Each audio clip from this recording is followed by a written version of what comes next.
Good morning and happy Tuesday 10 at 10. I am your host, Richard Charpentier, and every Tuesday we go through questions that were sent to Bakerpedia. We try within a 10-minute format to answer all of your questions. So today we have someone asking about farinograph and how do we calculate the amount of water you put in versus the amount of grams of wheat you have. So the farinograph is an analytical tool used to measure quality, stability, and mixing tolerance of every wheat flour we use in the bakery. So the machines usually the amount of to your question, the amount of wheat you use, the machines have two, the small one, the 5 grams, or the 300 grams of flour. So if you have 300 grams and based on a predetermined absorption, if you say 60%, so that would mean you would have to put 180 grams of water to start with. And how do you measure it? There's a 500 BU Brabender unit. So the key is to calculate, it's a little bit of trial and error back the way I used it. So you have to make sure that you go to put all the water at once. You can't just wait. You have to put all your water at once. It takes a certain amount of time, which is the time it takes to peak to the 500 BU, and then it gets there and stabilizes. So often it's being used in comparison to try other ingredients. Let's say if you're now adding salt, what happens to the absorption? So it's a great tool. And then also, if you want more information, please go through the Bakerpedia page. It has a lot of fantastic information and more reading on the farinograph and how it's being used. So it's basically, 300 grams of flour you have to set up to determine the amount of water. Either it was given to you, like they say, hey, it's a 60% absorption flour. Whatever you get and you validate it for yourself and depending on how you're testing it.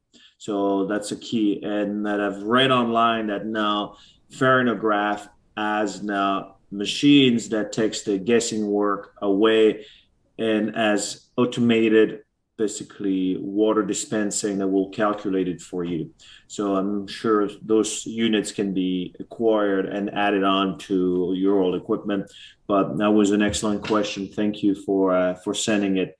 So now as the next question, ash in flour. Do I need a lower ash flour for brioche breads and donuts? So very good question. Ash is part of if you look at a wheat kernel, which is the endosperm in the center, the wheat kernel, it has the bran and the germ. And the pastry flour or the flour with the more of the center of the endosperm contains less ash. Usually pastry flour contains around 0.45, 0.48, as bread flour 0.5 to 0.55. But ash is also in artisan bread making considered valuable in making it. But for brioche and donuts, I would say in the 0.5 would be ideal for you, as you do not need or want a lot of ash. But the brioche, I wouldn't have my ash content, be so stuck that it has to be one data and you can vary it, because you have other factors involved into the quality of your flour, such as the protein content, the starch damage, and then the moisture, based on where you are in the world and what is the moisture of your flour, etc. So there's a lot of criteria that you can look into in order to ensure that the quality of your flour is suited for your production of what you make. And as a little tip on the, for the donuts and all the donuts I've made, but again, they were cake donuts, we use combinations of pastry and bread flour. We use two streams of flour and to control what we wanted. So therefore, our ash level could vary. But again, keep in mind what I said. Flour is not variable. You have changes in crops every year. So that's why work with your milling, with your miller and your milling company to ensure, you're getting, the products you want.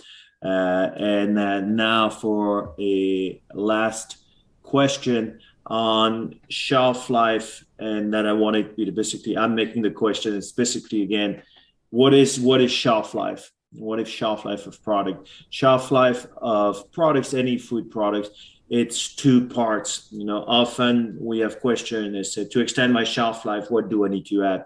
Shelf life is twofold. It's basically one is controlling any mold growth for your bread or your cakes. So there's a way to control that through a formulation, through potassium sorbate, to calcium propionate, propionic acid, acidifying your dough or your batter. And the other portion of shelf life is controlling staling. So it's basically the loss of moisture within your environment that where all the ingredients are competing. So that's controlled through packaging, through enzymes, and this is the other portion of it. So if you approach shelf life when you see an issue in a bakery and say, hey, we have an issue, it's not good enough. Well, you have to think of two parts.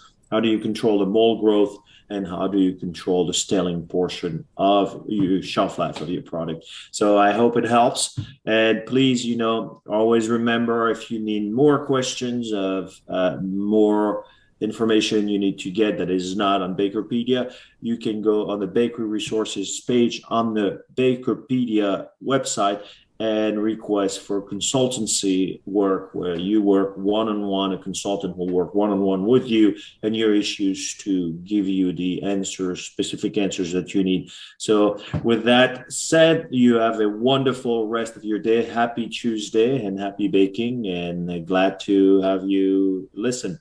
Bye-bye.